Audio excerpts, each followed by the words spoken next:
My mother and father always told me tales of the gods and their grand stories. Thor facing the might of the frost giants, or how Tyr did not so much as flinch when the giant wolf Fenrir bit off his hand as retribution for when the gods tricked him. Tales of bravery, tales of might, tales of wonder and glory that the gods and warriors of old have achieved.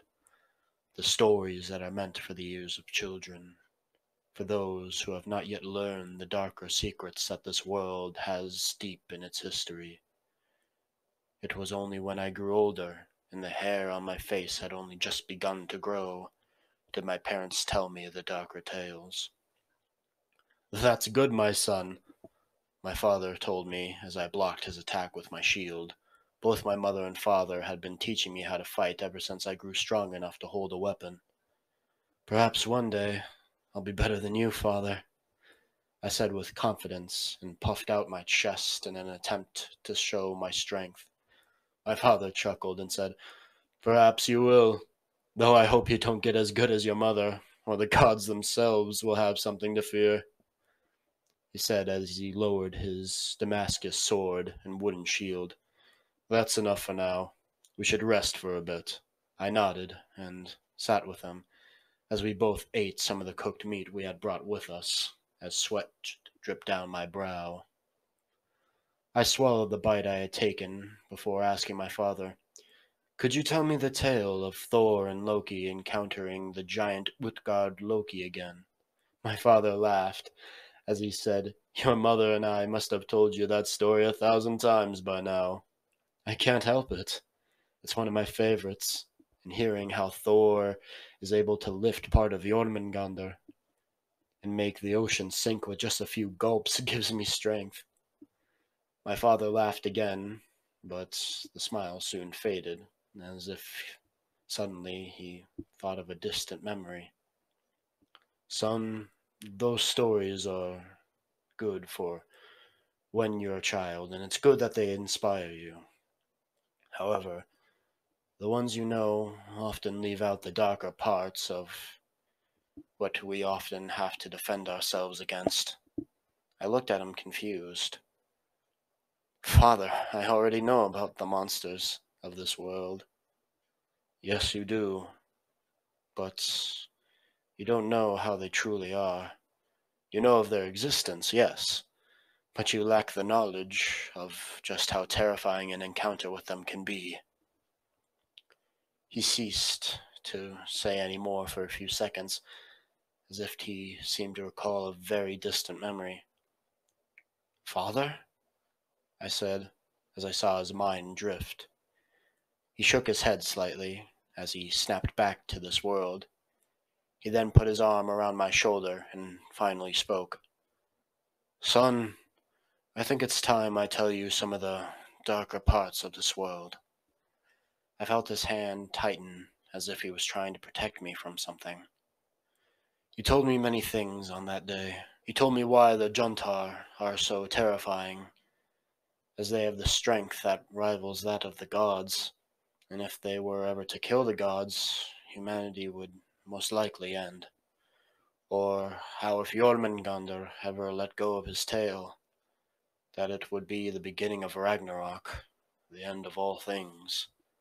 But for some unknown reason, the thing that stayed with me the most out of all the things my father told me on that day was the Draugr. The Draugr used to be people, just like anyone else, full of life with their own wants and needs, but now they are trapped in a state that is not quite life, but also not quite death. These undead are husks of their former selves, as they have decaying skin that can be seen peeling off and exposing their bones, and those that still had their eyes often glowed an icy blue. I shivered as I heard this and asked my father, "How do you know if someone will become a Draugr after they die?" He told me that people who were wicked or overly greedy could become a Draugr, such as those who hoarded the spoils of a raid all to themselves, or let their fellow man starve while they have a full belly. It only makes sense that a person that wicked and greedy enough to do that would also be greedy enough to stay in this world when they are supposed to pass on to the next. If you ever see a corpse that is not laying down on the ground, then make sure it is dead, my son, my father said. If it is not, then it could possibly be a dragur, resting or playing dead. My hands began to shake at this point as my father finished with, "They are angry that we get to live while they have to die. And with their infinite greed, they wish to take the lives away from those who still have it." After that, we finished our food and went back to training, but I couldn't get the image of the draugr out of my head. And I think my father realized this as he stopped our training earlier than he usually did. He told me that he had never personally seen a draugr, and that people around here know the myths and are not foolish or greedy enough to become a draugr. This put me at ease slightly, at least. That night I was sleeping quietly in my bed. The animal fur blanket was soft and warm, shielding me from the cold air that was howling outside. In the infinite darkness of my sleep, however, I heard a soft, elegant voice speak to me. "Your father is right." I couldn't move or speak as they continued. "Beware the draugr, for they are tied to your fate." As soon as she finished speaking, I felt what seemed like a hand touch my forehead. Suddenly, I was outside of my village, but I was not in my own body. I was taller and older. It soon came to me that I was seeing from the view of my father. I must have been. But everything was burning. The sky was a smoky black, and red as well as embers drifted in the air.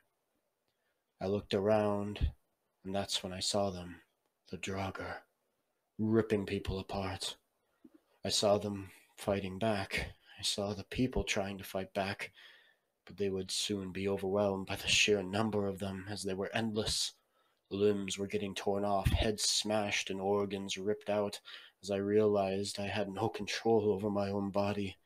Against my will, I looked towards the sea and saw a boat of people that all had blurred faces, as they reached out for me, as if they wanted to take me with them.